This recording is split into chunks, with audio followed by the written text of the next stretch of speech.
Initialement, je devais parler du nucléaire du futur.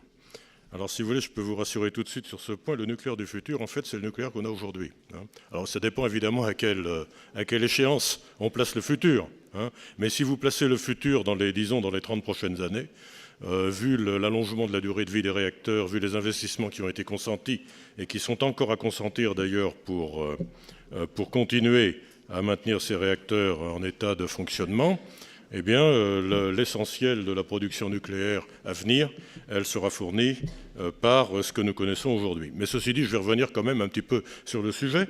Bon, je me suis dit qu'au fond, j'allais essayer d'élargir un peu le sujet en faisant quelques commentaires sur les perspectives de production d'énergie. Et si vous voulez, je voudrais commencer par un message positif, mais déjà les orateurs précédents l'ont un peu fait, si vous voulez. La crise financière économique, bon, elle devrait en tout cas nous focaliser sur une action immédiate qui consiste à rétablir les flux de crédit et à sauvegarder l'emploi. Mais à terme, l'économie mondiale, pour les différentes raisons qui viennent de nous être exposées d'ailleurs, a toutes les chances de se rétablir, même si en Europe, ça risque de prendre plus de temps qu'ailleurs, et en France en particulier. Mais finalement, au bout du compte, la demande d'énergie augmentera, et produire celle-ci de façon durable, fiable, pour alimenter des économies industrielles toujours plus nombreuses, reste donc d'actualité. Alors, ici, si vous voulez, j'ai apporté quelques preuves qui consistent en général à des scénarios qui sont établis par l'Agence internationale de l'énergie, qui vous montrent ici, en rouge, vous avez les pays de l'OCDE, en vert, vous avez les pays qui ne sont pas dans l'OCDE, donc en particulier les fameux BRIC, la Chine, l'Inde, etc. Et on voit que la consommation d'énergie, ma foi, dans ces pays-là, entre maintenant et 2035, elle va en gros presque doubler, alors que par contre, dans les pays de l'OCDE, elle va augmenter, mais enfin à des niveaux beaucoup plus raisonnables. Alors, jusqu'à maintenant, la réponse à cette forte croissance prévisible est prévue exactement par les divers organismes, dont l'Agence internationale de l'énergie. Elle est assez simple. À court terme, le charbon, en Allemagne en particulier, en Chine, aux États-Unis. Le pétrole et le gaz, garantis par la stabilité politique en Russie et au Moyen-Orient. Ça, c'était encore tout récemment. Deuxième point, à plus long terme maintenant, encore le charbon, peut-être avec capture du gaz à effet de serre, un peu de nucléaire, l'exploitation de réservoirs de pétrole et de gaz plus difficiles à atteindre, donc forage de très grande profondeur, gaz de schiste, etc. Et puis un rôle sympathique mais marginal pour les autres sources d'énergie. Donc voilà un peu ce qui était vrai jusqu'à il y a encore peu de temps et qui continue en grande partie à être vrai. D'ailleurs, voilà, vous avez ici les projections toujours de la même source. Vous voyez que ça ne change pas énormément. On a un petit peu plus de gaz, on a un petit peu plus de... Non, on a la même chose en gaz. On a un petit peu plus de charbon.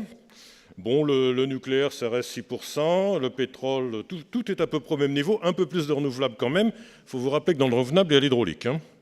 Et puis, ça, c'est pour le monde à venir, celui qui va croître. Et bien finalement, on constate à peu près la même chose, la même stabilité dans les systèmes de production. Alors, il y a quand même eu deux, trois événements là récemment qui modifient un petit peu la perspective. Alors, le premier, en fait, j'en suis pas encore là, le premier, c'est l'accident du golfe de Mexique. Le deuxième, c'est l'accident de Fukushima.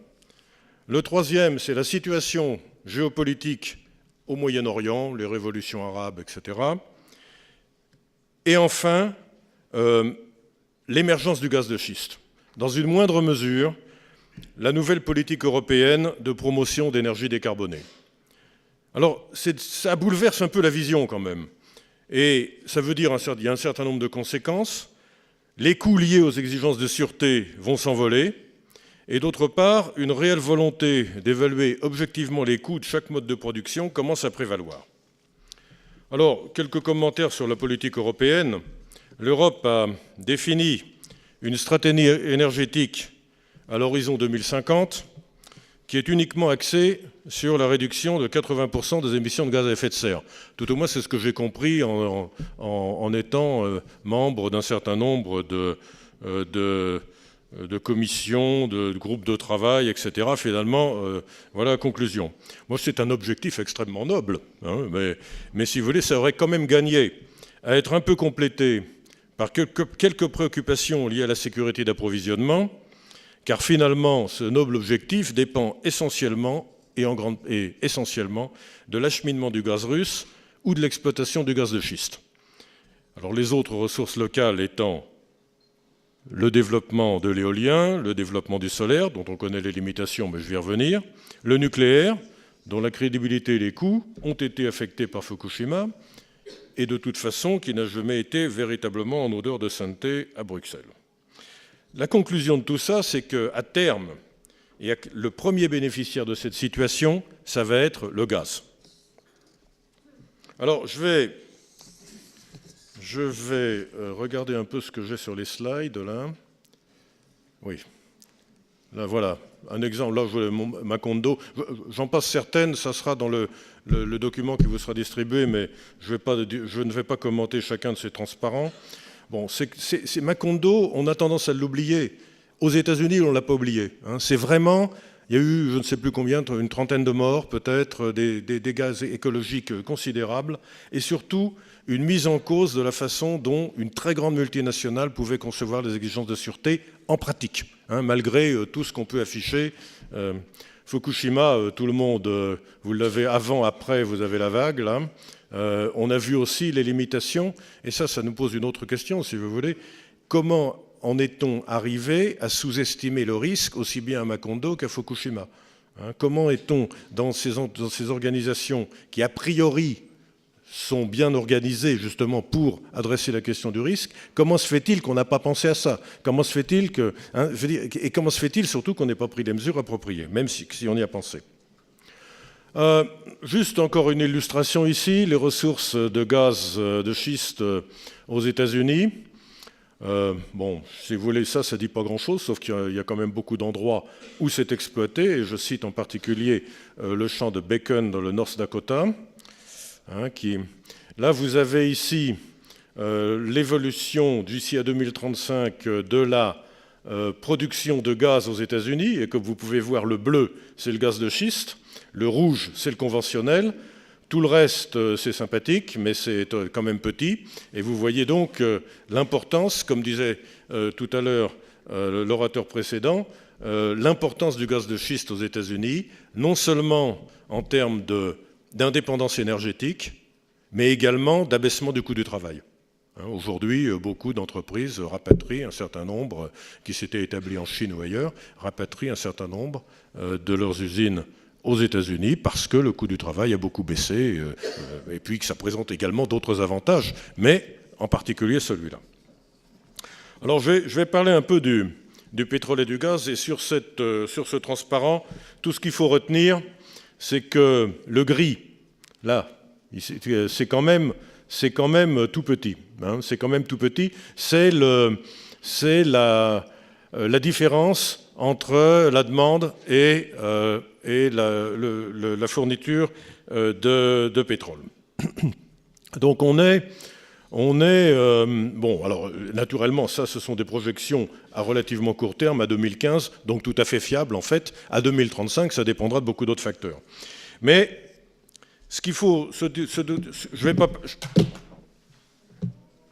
vais pas parler du charbon, mais gardons en tête qu'aujourd'hui, le charbon, c'est crucial. Hein. Le pétrole et le gaz conservent aussi un rôle prédominant. Il y a un certain nombre de développements, ceci dit, qui concernent le pétrole et le gaz directement.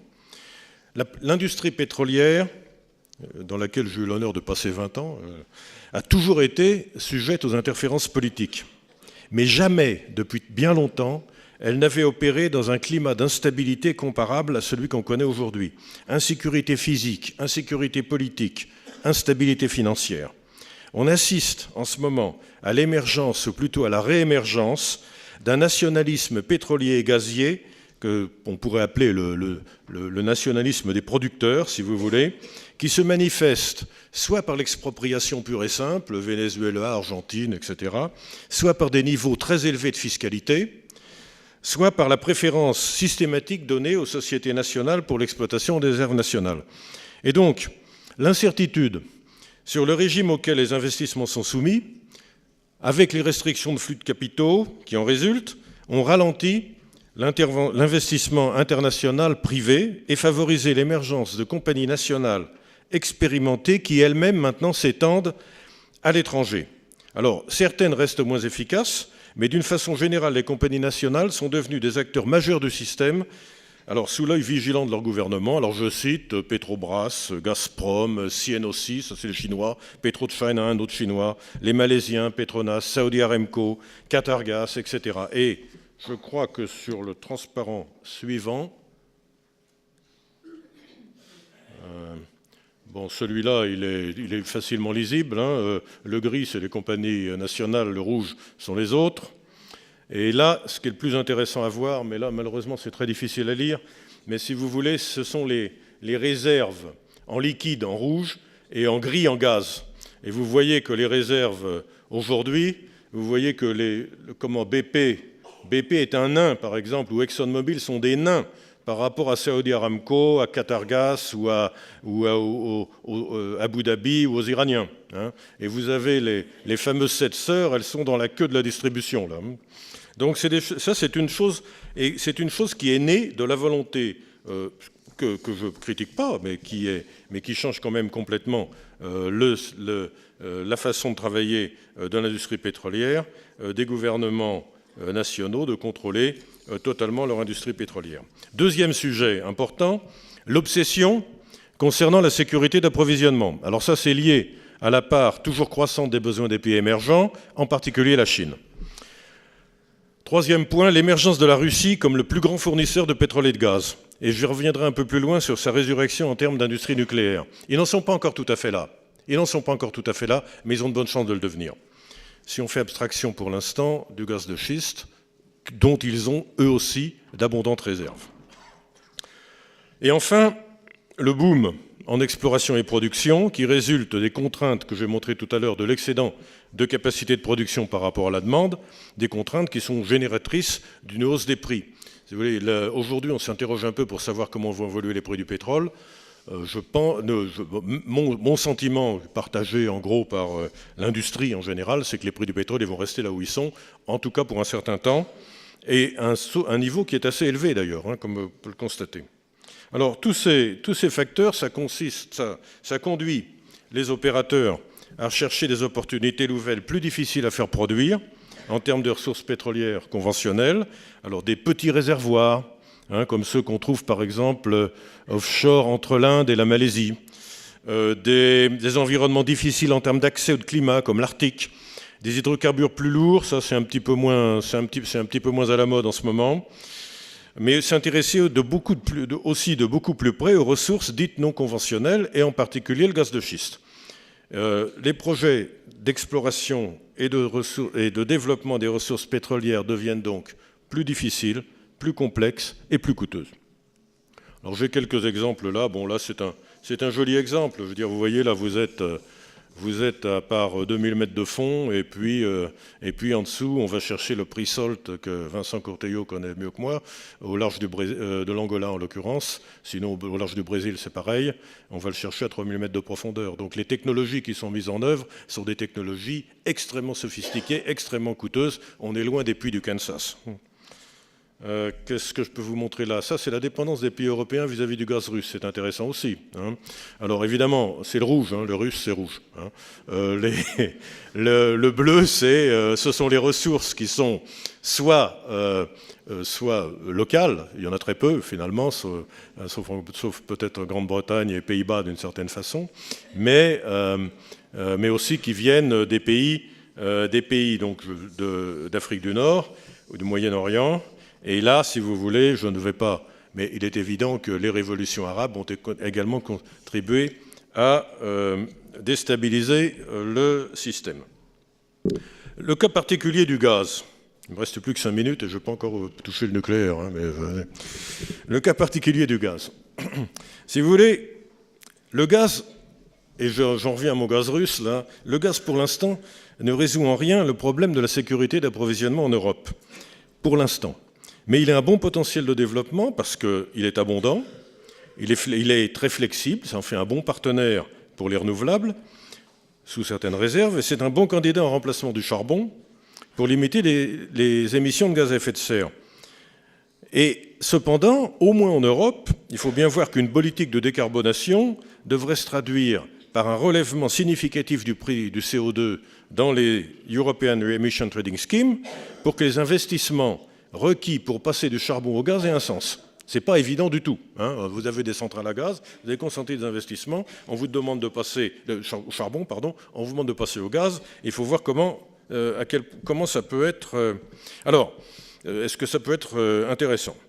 Alors, le prix du gaz dépend bien entendu aussi de l'emplacement des gisements, je vous l'ai montré tout à l'heure, de la composition du gaz, aussi de la façon dont il peut être transporté vers des lieux de consommation.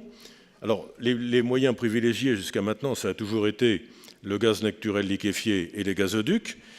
Et ça évolue très rapidement, ça aussi. Là, vous avez un exemple de liquéfaction de gaz naturel, une usine flottante de liquéfaction de gaz naturel qui est fabriquée par Technip, compagnie française, pour Shell en Australie. Et voilà, ça c'est un exemple, c'est un développement majeur qui commence à se répandre, où finalement on rapproche l'usine de liquéfaction, c'est pas nouveau ça véritablement, de lieux de production, y compris des lieux de production offshore.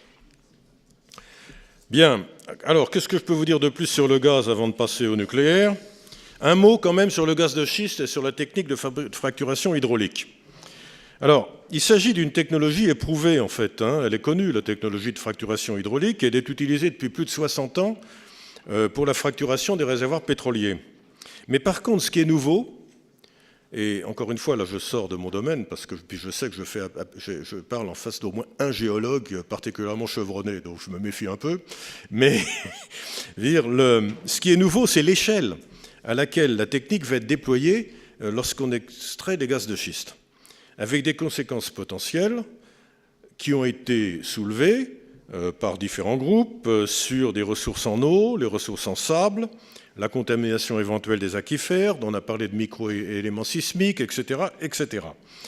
Et en fait, on peut penser effectivement que l'approche actuelle est une approche brutale, trop brutale pour être optimale à bien des égards, et qu'une description fine des gisements, l'évaluation des réserves extractables, par une modélisation prenant en compte les caractéristiques fines de ces gisements, serait la bienvenue pour une évaluation économique précise et pour optimiser l'exploitation. C'est vrai aussi d'ailleurs pour les petits réservoirs conventionnels, mais c'est encore plus vrai pour les réservoirs des potentiels de gaz de schiste à cause du nombre de puits qui semblent nécessaires pour les exploiter. Alors, on passe au nucléaire. Et ce que je voudrais vous dire, c'est que Fukushima n'a pas tué le nucléaire, mais son développement est retardé par des exigences plus grandes en matière de sûreté. Et toujours pour faire le lien avec le gaz de schiste, aux États-Unis, le gaz de schiste a quand même porté un coup quasi fatal à court terme au nucléaire. Hein. Il faut bien voir qu'aux États-Unis, qui est un pays où l'on prête beaucoup d'attention au retour sur investissement, la structure du retour sur investissement du nucléaire est beaucoup moins favorable pour des utilities qui, en général, ont des capitalisations relativement faibles, beaucoup moins favorable que construire des usines des usines de production de gaz, par gaz. Et donc, bien que ça reste soumis à un certain nombre de problèmes de sécurité d'approvisionnement, tout au moins tant que par aveuglement doctrinaire, on se refusera à l'exploiter complètement, le gaz de schiste est, en Europe, une alternative très crédible. Aux États-Unis, une alternative déjà mise en œuvre. Sur le nucléaire, maintenant. Alors, là, je vous ai mis une photo de l'UPR de Flamanville, qui est en construction, comme vous savez, avec quelque chose comme une demi-douzaine d'années de retard au minimum, et un dépassement qui va être de plusieurs milliards d'euros. Il ne faut pas se leurrer. l'accident nucléaire de Fukushima s'est produit dans un pays technologiquement très évolué, où le nucléaire civil a une histoire cinquantenaire. C'est un coup sévère pour la filière. Et on ne peut plus, si vous voulez, on ne peut plus, les supporters de la filière nucléaire, dont j'ai fait partie, je fais encore partie, ne peuvent plus se contenter des explications et des assurances habituelles. Et là, on touche ce qu'on a évoqué tout à l'heure sur la question de l'évaluation des risques et des solutions qu'on apporte. Si vous voulez, pour l'exploitation du parc existant, comme pour les nouveaux développements, il faut faire preuve d'imagination pour s'assurer de couvrir toutes les hypothèses possibles d'incidents d'exploitation, y compris les plus invraisemblables et les plus négatives. Et donc, il faut aussi envisager, ce que personnellement je ne pensais pas au départ, je ne pensais pas que les coûts seraient aussi importants, mais il faut s'assurer de pouvoir couvrir des coûts qui sont loin d'être négligeables. Aujourd'hui, je dirais, pour résumer, que la longévité des produits, parce qu'un réacteur nucléaire, on le construit pour 60 ans, hein, même si aujourd'hui on vous dit 40. Bon, je veux dire, il faut savoir qu'aux États-Unis, vous avez des réacteurs qui ont obtenu des licences pour 60 ans. Donc la longévité des produits, l'inertie des milieux politiques et économiques en même temps, protège l'industrie nucléaire, mais je dirais que pour les mêmes raisons, elle ne peut pas croître rapidement. Alors, le nucléaire a des origines militaires. Jusqu'à son déploiement civil à grande échelle, il avait gardé une image et une réputation de secret et de manque de transparence qui lui ont beaucoup nui et qui ont été beaucoup critiqués. En fait, là, je peux vraiment vous parler en connaissance de cause, ça n'est plus du tout d'actualité. La transparence, en tout cas en France, avec l'autorité de sûreté nucléaire que nous avons, et en particulier le président qui vient d'ailleurs de partir, Lacoste, on avait véritablement une transparence totale. Et d'ailleurs, vous pouvez également constater que les accidents civils majeurs sont plutôt dus à l'imprévoyance, à l'incompétence, la complaisance, l'arrogance, enfin tout ce que vous voulez, plutôt qu'à la culture du secret. Ce n'est pas la culture du secret qui est à l'origine de Tchernobyl, ni de Fukushima, ni de Three Mile Island. C'est des événements pas prévus, des types qui étaient soit endormis, soit à moitié, disons... Bon, soit des événements extraordinaires comme un tsunami, un tremblement de terre. Donc, vous voyez, des choses qui... Bon. Et donc, si vous voulez, c'est ça, le vrai sujet, il est là. Il est dans l'exploitation, l'excellence de l'ingénierie et de l'exploitation. Les populations, si vous voulez, il y a une autre chose que je voudrais dire qui touche aussi au risque. Excusez-moi, je vais être un peu long, hein, parce que je suis loin d'avoir fini. Hein. Bon... Bon, non, je voulais dire, si vous voulez, les populations, elles sont inquiètes, mais c'est à juste titre finalement. Mais c'est intéressant aussi parce que toujours dans cette question de risque, pourquoi elles sont inquiètes? Alors, il y a l'effet différé des radiations, ça c'est clair. Hein, c'est clair. Bon, quand vous regardez Fukushima, là, il n'y a pas eu un mort. Hein. Bon, il y a peut-être un type qui est tombé d'une échelle, vous savez, mais ça n'a rien à voir. Dire. Bon. Mais, si vous voulez, l'effet différé des radiations, c'est quelque chose. Mais encore plus peut-être, c'est la perte éventuelle de territoires qui sont et seront difficilement décontaminables. Donc il y a ces deux aspects. C'est ça qui fait du nucléaire, à mon avis, plus que tout ce qu'on peut raconter sur la culture du secret, etc., c'est ça qui fait quelque chose qui peut paraître insupportable, et qui l'est, de facto. Hein, qui l'est si on ne trouve pas les solutions appropriées. Bon. Ça, c'était l'aspect négatif. Maintenant, je vais passer à l'aspect positif. Je pense que le nucléaire a encore des fondamentaux très solides si on le développe en transparence, si on le développe avec exigence de sûreté renforcée. Et d'ailleurs, il ne fait aucun doute que la nouvelle génération 3, à laquelle appartient l'EPR, et vous voyez derrière l'EPR que vous avez là, en premier plan, vous avez derrière les deux anciens de Flamanville, hein, qui sont si je ne me trompe pas, qui doivent être des 900 MW. Hein.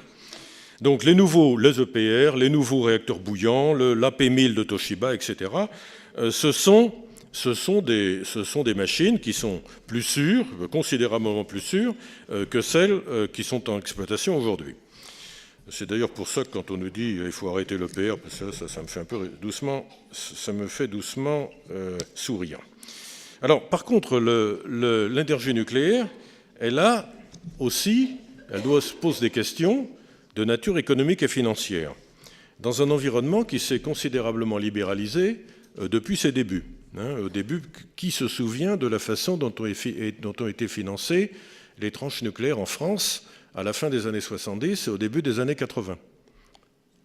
Ça a été financé, on peut dire par EDF si vous voulez, mais de facto par l'argent public. Bon. Aujourd'hui, c'est plus du tout comme ça que ça se passe. Quand EDF Énergie veut construire des réacteurs nucléaires en Grande-Bretagne, on lui dit d'accord, le gouvernement britannique, hommage à Madame Thatcher, n'est-ce pas, le gouvernement britannique dit mais d'accord, vous pouvez construire des réacteurs, mais c'est pas nous qui allons payer. C'est vous investissez, vous êtes un opérateur, vous investissez et vous aurez plus tard le retour sur l'investissement. Alors, tout ça rend les choses quand même un petit peu plus compliquées, surtout d'autant plus que, comme je le disais, en dehors d'EDF et de quelques très grosses utilities, les capitalisations des utilities n'ont rien à voir avec celles des compagnies pétrolières, par exemple. D'autre part, les réductions de coûts ne se sont pas matérialisées, l'environnement réglementaire reste peu stable, et donc il est quasiment impossible aujourd'hui de construire un nouveau réacteur si on n'a pas soit des accès à des subventions ou autres incitations financières. Ça peut être d'autres incitations, ça peut être des prêts garantis, ça peut être toutes sortes de choses. Les États-Unis avaient tout un schéma là-dessus, ou sans la prospective d'une vente favorable de l'électricité produite. Et le retour sur investissement reste structurellement, comme je disais tout à l'heure, différent de celui du gaz, très difficilement soutenable dans un contexte de gaz bon marché, ce qui explique l'annulation de nombreux projets aux États-Unis. Pour résumer, le nucléaire conserve un avenir à peu près certain en Asie, bien que la Chine ait retardé ses gigantesques programmes. Le Japon, avec le nouveau gouvernement, les choses vont se remettre en marche, mais à un coût qui est non négligeable. Les États-Unis, j'en ai déjà parlé. En Europe, l'avenir du nucléaire dépend essentiellement des décisions britanniques. Aujourd'hui, on a vu que ces décisions sont positives. Il dépend également de l'importance qu'on peut donner à la lutte contre le réchauffement climatique. Or, l'importance qu'on peut donner à cette lutte dans un contexte économique très incertain, contexte que moi je qualifierais même de stagnation durable pour les 10 ans à venir, donc l'importance qu'on peut donner à la lutte contre le réchauffement climatique risque de perdre un petit peu en priorité par rapport, par exemple, à la lutte contre le chômage ou des choses comme ça. Donc, à voir. Les évolutions politiques en France, ma foi, je ne ferai pas de commentaires là-dessus, si vous voulez. Il y a des pressions politiciennes, bien sûr, mais le plus inquiétant, ce serait la décision de non-remplacement de tout ou partie du parc existant, ce qui mènerait de facto à une baisse du pourcentage d'électricité d'origine nucléaire. Mais, je veux dire, tout ça, ça n'a pas beaucoup de sens si on n'a pas défini un vrai plan de remplacement. Et le vrai plan de remplacement, très honnêtement, quand on regarde, ça peut être que le gaz. Au moins, et donc nuire à la sécurité d'approvisionnement en apportant plus de gaz, et d'autre part, tout au moins tant qu'on ne se décidera pas à exploiter le gaz non conventionnel. Bon, je vais essayer d'aller un peu plus vite. Je voulais simplement parler un peu de l'aspect industriel des choses. L'industrie nucléaire a un sujet, c'est que jusqu'à maintenant, il y avait General Electric, Areva, Toshiba, Mitsubishi, bon, des gens, entre guillemets, normaux, qui travaillaient de la même façon, tous. Bon, il y a des appels d'offres, on répond aux appels d'offres, on en gagne certains, on en perd d'autres, etc. Mais maintenant, il y a de nouveaux acteurs. Et ces acteurs ont des marchés intérieurs importants pour lesquels ils développent leur offre. Les Russes, les Chinois, les Coréens dans une certaine mesure. Ce sont des offres qui sont exportables, ils le développent pour eux-mêmes d'abord, mais ce sont des offres qui sont exportables et qui le seront, elles seront exportées. Donc, ce seront des concurrents pour les 4 sociétés les plus importantes, des concurrents qui, d'ailleurs, ont des moyens gigantesques. Il faut bien voir que tout à l'heure, quand je parlais de garantie de rachat de la production d'électricité ou garantie de l'investissement pour construire une centrale, les Chinois ou les Russes ont des moyens qui sont sans commune mesure avec ce qu'a une société publique comme Areva. Sans commune mesure. Donc pour convaincre un pays de construire une centrale nucléaire, si on apporte l'argent, ça aide quand même un peu aussi. Bon, alors, donc le futur du nucléaire reste encore à préciser. Les générations 2 ou 3, c'est ce que je vous disais tout à l'heure, encore de longues années devant elles, produiront à des coûts compétitifs sur des durées moyennes allant jusqu'à 60 ans. La génération 4, dont on nous parle comme la génération du futur, moi je ne la vois pas arriver commercialement avant la deuxième moitié du siècle, si ce n'est le siècle prochain. Bon, ceci dit, il y a des choses intéressantes qui sont faites sur la réduction partielle des volumes de déchets et une meilleure réutilisation des combustibles. Mais là encore, faisabilité technique, efficacité et compétitivité économique dans un contexte de sûreté renforcée restent encore à démontrer. Alors il y a d'autres voies qui méritent d'être explorées et qui paraissent prometteuses. Les réacteurs au thorium, les réacteurs au sel fondu, les petits réacteurs, mais les contraintes de coûts et de réglementation restent toujours présentes. Je voulais quand même vous montrer ceci, pour vous montrer que... Qu'est-ce que j'ai fait du... Ah, il est là. Voilà, ça, Small Nuclear Reactor. Alors ça, c'est une affiche, une publicité japonaise qui date des années 60 probablement, et dans laquelle vous voyez une ménagère nippone dans sa cuisine avec à côté d'elle son petit réacteur qui fournit l'énergie. Vous voyez ? Et je veux dire, vous savez, ça me fait penser à un moment, il y avait une pub, You have come a long way, baby. C'est quand même, c'est assez amusant. Mais pour vous dire que l'idée du petit réacteur n'est pas une idée nouvelle et que l'idée d'application commerciale n'est pas une idée nouvelle non plus. Ceci dit, si on veut parler plus sérieusement, ces petits réacteurs dont vous avez deux exemples ici, un américain et un russe, sont bien connus pour les applications navales. C'est ce qui sert à propulser les sous-marins. Et ce sont des sources de neutrons également, pour des applications plus ou moins commerciales. Ça a reçu beaucoup d'attention parce que, justement, ça nécessite des investissements financiers moins élevés pour produire de l'électricité, pour le cycle de vapeur. Ça permet également d'alimenter des grilles de plus faible puissance, que vous avez des pays dans lesquels les grilles ne sont pas au niveau qu'on connaît, nous, en Europe, par exemple. Et ils peuvent être construits indépendamment, ils peuvent être mis en batterie comme module d'un complexe plus important. Donc, récemment, on a vu un regain d'intérêt, et on va voir si ce regain d'intérêt, qui fait l'objet d'ailleurs de dotations importantes du département de l'énergie américain, se voit confirmé. Il faut bien voir qu'aujourd'hui, les Russes sont probablement les leaders dans le système. Vous savez, les Russes, en nucléaire, ils ont absolument tout fait, et sur leurs sous-marins, ils avaient des réacteurs rapides. Des réacteurs à neutrons rapides. Donc, bon. Alors, la fusion, je voulais dire un mot sur la fusion, parce que je vais dire la fusion. Écoutez, franchement, c'est un programme de recherche très intéressant. Il faut que je fasse attention, parce que je suis à Aix ici, quand même. Oui. Bon, c'est un programme de recherche sûrement très intéressant, sur les matériaux, sur la simulation, sur la modélisation. Mais tout à l'heure, je parlais des perspectives en termes de production d'énergie des réacteurs rapides, des réacteurs de génération 4, la fusion, disons que les perspectives de production à l'échelle industrielle, pratiquement, je dirais, des perspectives de production pratiquement nulles, et en tout cas certainement pas avant le siècle prochain. Mais ceci dit, programme de recherche intéressant. Non, attendez, mais ça emploie du monde, ça fait progresser la connaissance, je plaisante pas, ça fait progresser l'aménagement du territoire, ça fait progresser... Non, mais c'est pas... bon. Mais non. OK. Bon. Bon, écoutez, je vais conclure. Je vais conclure. Je voulais vous parler des productions décentralisées. Juste un mot sur la situation allemande. C'est la première fois qu'une grande économie industrielle fait le choix d'une participation plus que symbolique des énergies renouvelables hors hydraulique pour une part majeure de sa production d'électricité. Je voudrais simplement attirer votre attention sur le fait que dans le cadre de l'abandon du nucléaire, les opérateurs et investisseurs allemands ont prévu de dépenser 60 milliards d'euros pour construire et moderniser des générateurs d'électricité à l'horizon 2020.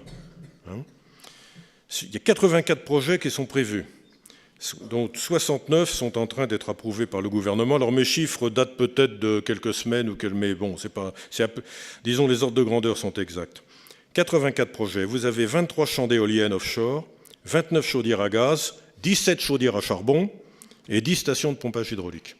Donc voilà la sortie du nucléaire. Voilà comment c'est conçu réellement, de facto en Allemagne. Donc il y a un peu de renouvelable, mais quand même beaucoup de charbon et beaucoup de gaz dans un pays qui déjà utilise le charbon pour 50% de sa production d'électricité. Alors, bon, donc je passe sur les industriels de l'éolien, c'est dommage, hein, mais bon, dans le débat peut-être un peu plus loin. Hein. Le solaire. Alors, le solaire, juste un mot, là aussi, on est mal parti, hein, en Europe. Par contre, en Asie, ils sont très bien partis, eux. Et si vous voulez, l'énergie solaire, elle est de divers types d'abord. Hein. Si on regarde le photovoltaïque, pour juste vraiment résumer ce que je voulais dire, si on regarde le photovoltaïque, les filières européennes n'existent pas ou n'existent plus. Même les Américains ont mis les pouces. Aujourd'hui, la recherche et le développement se font au Japon, en Corée, la manufacture en Chine, et bientôt tout se fera en Chine. Et donc, si vous voulez, la fenêtre d'opportunité pour créer une industrie photovoltaïque solaire en Europe, elle est passée. Elle est passée, nous serons des consommateurs de produits chinois, mais d'ailleurs, ce n'est pas le seul domaine. Hein. Vous achetez une caméra, vous achetez, c'est japonais, vous achetez une télé, c'est ailleurs, etc. Donc, hein, mais cette opportunité. Alors il reste, bien sûr, des choses importantes à faire sur... voilà les acteurs principaux, vous voyez, de la filière solaire photovoltaïque. Bon. Écoutez, je vais peut-être m'arrêter là. J'avais tout un sujet aussi sur ce qu'on devrait faire en France, mais ça, je le garderai pour peut-être l'année prochaine, alors. Hein.